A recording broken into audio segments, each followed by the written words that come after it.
Hi, everybody. And this is Joe Firestone with Progressive Short Takes. I have decided to do some short takes.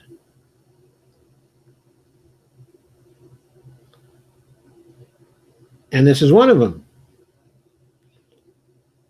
And this asks the question, Karen Bass disqualified? Why? Why?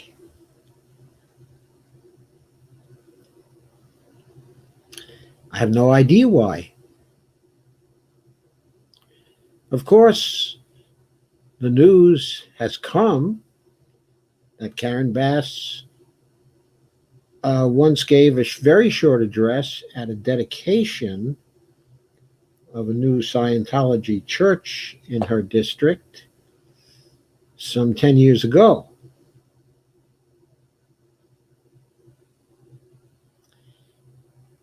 And of course, people are saying Scientology is a cult. And since Scientology is a cult, that disqualifies her. And of course, the criticisms of Scientology as a cult became very popular since the time when she gave her address in 2010. But that doesn't seem to move people. The assumption seems to be, well, she should have been more careful in investigating the organization that she was talking to. And the assumption, of course, is being made that she is somehow pro Scientology or for Scientology. But the Church of Scientology,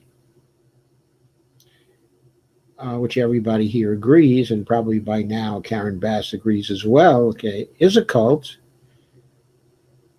But she's not a member of the Scientology Church.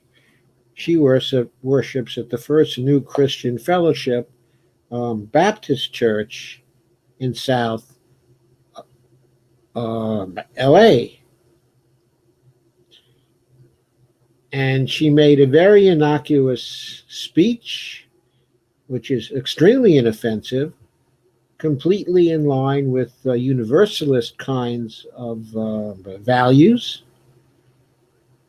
and which doesn't have a hint of any of the cultish aspects of Scientology.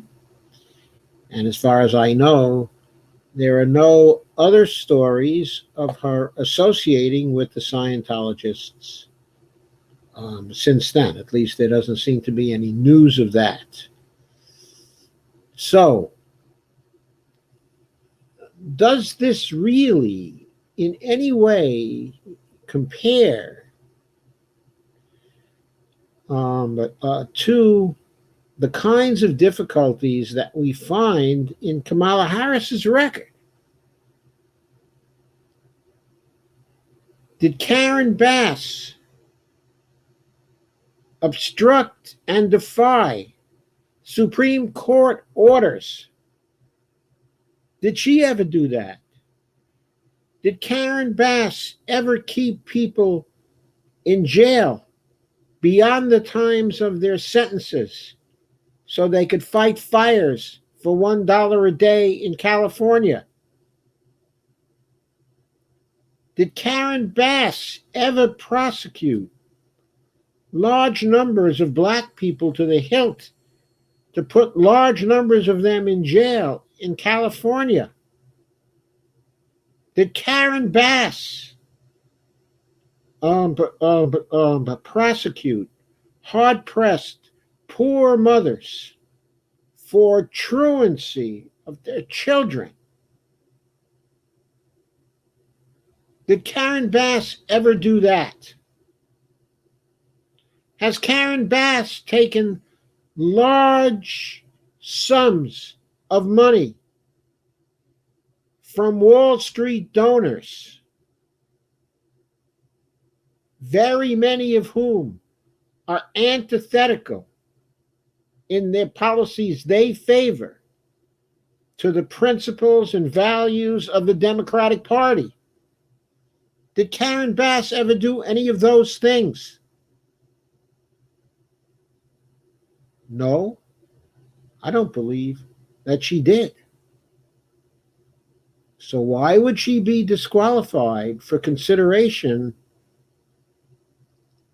from being the nominee of the Democratic Party for the vice presidency when she hasn't done any of those things? And she only gave a very short address to a new church of Scientology opening up in her district 10 years ago. Now, yes, many people knew at that time that Scientology was a cult. I have known that Scientology was a cult since when? I don't know, the 1960s, the 1970s. But I'm someone who reads a lot of science fiction, and I knew who L. Ron Hubbard was. And I knew the junk that he'd been writing. And I'd been following the actors and actresses who were involved with the Church of Scientology. And I'd read all kinds of negative articles about Scientology. But there's no reason to believe that Karen Bass would be up on what was going on with Scientology. No reason at all to expect that she would know anything about it. From her point of view, she was just doing a service for her constituents, okay, who asked her to speak and who perhaps were giving her a speaking fee. I have no idea what speaking fee was involved. Maybe nothing was involved. Okay, but of course, Joe Biden has gotten a lot of speaking fees. All kinds of other Democrats have gotten a lot of speaking fees. But Karen Bass has never held herself out as not taking any corporate PAC money, though she certainly hasn't taken anywhere near as much corporate PAC money as Harris has, or some of the other candidates for vice president. So what disqualifies Karen Bass? I don't understand, and I don't agree. I think, okay, it's nonsense. So, that's my progressive short take for now. I'll see you again soon. Bye.